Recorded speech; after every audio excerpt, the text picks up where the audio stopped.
only to wake up having dozed off.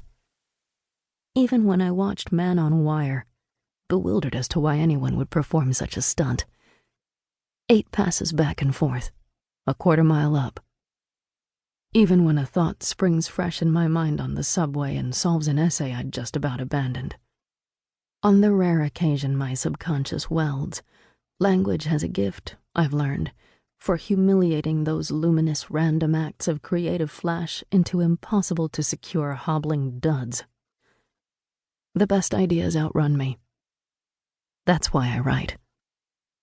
Even in June 2011, when my roommate and I paused Game 4 of the Heat Mavericks finals because, crash! The sound, the loudest, most intense crinkle, traveled from my bedroom at the front of our apartment, which faced the street. We'd only lived there, on the 2nd floor, maybe 2 or 3 months. As we walked slowly down the length of our long hallway, I noticed my window was broken, the glass veined. A single hole in the bottom corner. Flattened on my floor near my bed were the pummeled shards of a bullet. Some kids on the street, my neighbors later told me, had been playing with a gun. My heart clamped and didn't recoup for days.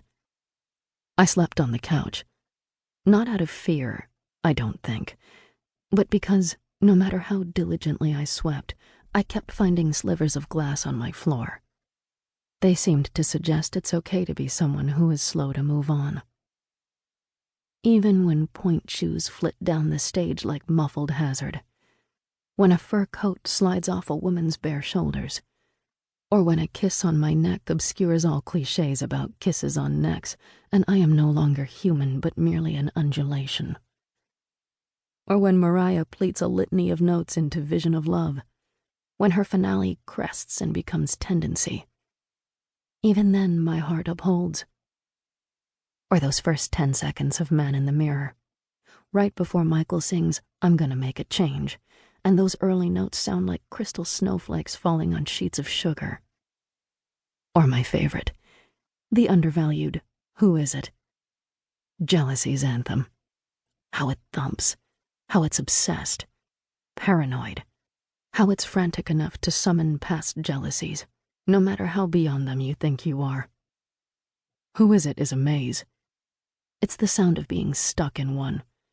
It's the pursuer feeling pursued. Betrayal can debilitate, but it can also animate.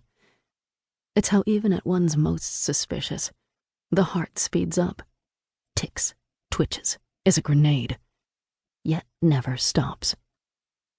Or when I meet someone new who loves a movie just as I've loved that movie, who speaks at such a clip about it, tenderly, contagiously, that I forget to speak at all and smile like a fool because, now and then, meeting new people isn't so terrible. Even when the ATM reveals my bank balance unsolicited. When a stranger's ringtone is the same as my morning alarm, waylaying me with acute dread mid-afternoon.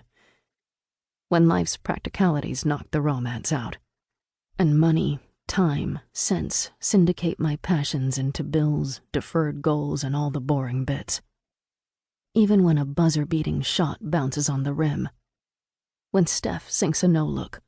When Carrie Strug landed her pained, team-winning second vault at the 1996 Olympics, and I watched with my eyes half-covered, sitting on the floor of my aunt's Atlanta home, not far from the Georgia Dome.